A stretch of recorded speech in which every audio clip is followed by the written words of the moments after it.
name is Antonio Elias Lopez, and I am 60 years old, and I was born and raised in Dallas, Texas, in inner city Dallas, Texas. Well, in retrospect, as I think about it, I think that it had a lot to do with my studies and because I am a Chicano. As a Chicano, I have always been in search of land and space and home. As far as my studies, I was studying Chicano studies and Mexican American studies at UT Austin. And so when my sister decided to finish her degree here at UTEP, I followed her at that time. But I think that, like I say, now that I look back on it, I think it was the universe kind of like interceding and helping me to find that land, that place, and that connection to Chicano studies, my life, and what I was searching for. I first came to El Paso in 1986 and stayed until 1991. A lot of things bring me back, but one of the things that I think really ignited me when I first came to El Paso was the fact that I could speak my language, and I didn't even know my language then that well. I could speak Spanish 24 hours a day. And the food, every place I went was our traditional and our native foods, our indigenous foods. And also the fact that I am a queer man of color, and all of the struggles that I was going through in all of the big Texas cities, especially in Austin, as a queer Chicano man. And I come here and I go to the places that we gather, for instance, like the gay bars, and I walk in and it's like, it's all Mexicano men. It's all men of color. And I realized that I no longer had the same battle that I had on that level. I didn't have to deal with that here.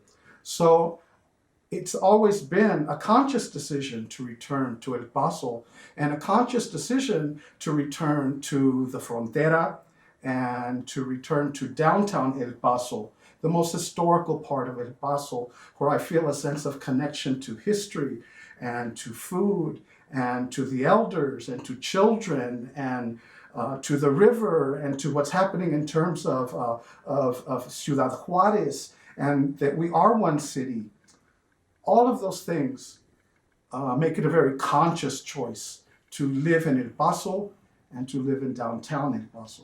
When I got here, it's just like any, I was following my family, my sister, and so when I came here, I was sitting in one of my comadre's office, who's a professor at UTEP, and one of a graduate students said, "Oh, well, you know what? My mom's the director of catering. Go over and talk to her. Maybe she has a job." And so I went over, talked to her. That same day, I arrived from Greyhound bus to UTEP to this office, and that day I was hired as a cook. Now, I had been cooking for a while, my way through college, but I was not a cook. I was more of a food service worker, no? And so they said, "Okay, Antonio's chef Gomilla, Lorraine Gomilla, a wonderful woman, was the chef and the director. She said, "Okay, Antonio, help me here in the kitchen." Halfway through my shift, she took me to the ballroom over where they do the dinner theater, and she showed me a place setting, and she said, "We're going to have a dinner for 200 people. This is your crew, set it up." And it just came naturally to me to know what to do in terms of organizing that type of a setup. By the next week, I was the catering manager, and my job was to stage events. So by staging events, going in, meeting with clients, seeing what the theme was at that time. But what I think more about at that time was our connection, our relationship with the president's office. Because Dr. Natalicio had just arrived to the university, first woman president in the UT system, which to me was like a very big deal, no? And I felt a lot of orgullo, pride, in being in that role. And so we began a relationship with Dr. Natalicio, and this was pre-Sodexo. This was the director of Lorraine Gomilla, chef director, and myself. We were running the food service catering, no? And so we would have these conversations. There was no middle person. Antonio, we're going to have a pre-game dinner, a pre-game luncheon at the Hoover House, where Dr. Natalicio's residence. And there's going to be 150 people. Here's the menu. Figure out a beautiful setup. And so I would be creative and do those types of things. Dinners for 100, receptions for 300, dinner theater for 200. We also had contracts where we were feeding the athletes. So people were sending us items from across Texas. At one time, we would get big sides of beef that were donated, or we would get Texas wines that were donated, which would then be taken to different events for the university. So I think it fed into a lot of things in terms of what I was doing and what I wanted to do. As a queer man, what we do, one of our gifts is that we create beauty. We are the people who are the fashion designers. We are the people who are the florists. We are the people who are the cooks. We are the decorators. And so I think inherently it was just, it was something that I could do and that I could enjoy, and that just brought a lot of beauty to the catering department, and I enjoyed it a lot. So it's been an interesting journey here on the Frontera, here in El Paso, over 20 plus years of cooking, where I began cooking very, very traditional, European menus. And now I find myself in restaurants that are reclaiming our foods of the Frontera, specifically of the Frontera, and also our indigenous foods. No, we're seeing people who are working, who are opening Mexican vegetarian restaurants, chefs who are Mexicanos who are opening vegan restaurants, and reaching into the ancestral canasta of nourishment and creating menus from that.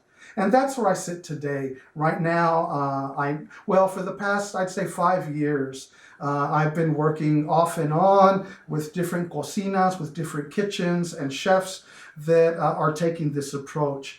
Hello Day was perhaps one of the first ones. Hello Day, 6 blocks from the Frontera on El Paso Street, which all of those things are important to me. No, place is very important to me in terms of cooking. So that was one of the first places where my job was to be their prep cook. And so I made all of their sauces and all of their, everything that was going to be used in bulk, no? And a lot of our traditional foods were in those recipes. However, that was one of the first vegetarian and vegan restaurants in El Paso. Now, we're talking 5 years later, I'm working for a chef who is from the Frontera, from El Paso, and is incorporating, I would say, at least 50, if not more % of our indigenous foods. And he doesn't, the name of this restaurant is One Grub Community. And it's also a very wonderful concept because we're located within a church. We also work from a garden which is in place there. We have a garden right outside the kitchen. We have a project that is pay forward, and also no one who comes in and is hungry is turned away. And so this falls right into the type of model that of Alma de Mujer, of Casa de Colores, of working in ceremonial places, creating food for me. And it falls right into place with also the concept of what it is to be a vegan, what it is to cook vegan food, to cook plant-based food, that everything in that kitchen is plant-based, earth-based, Mother Earth-based, Madre Tierra-based, spiritually based, using all of the elements.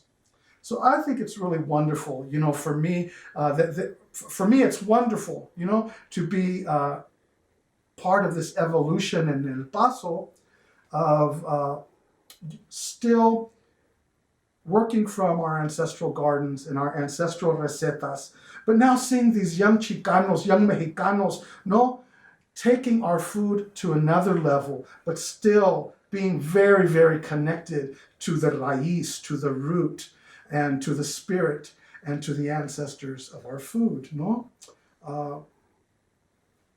It's a very wonderful thing to see on the frontera because it's all about health, and it's all about progressing, and it's all about having respect for all of these things that I've mentioned.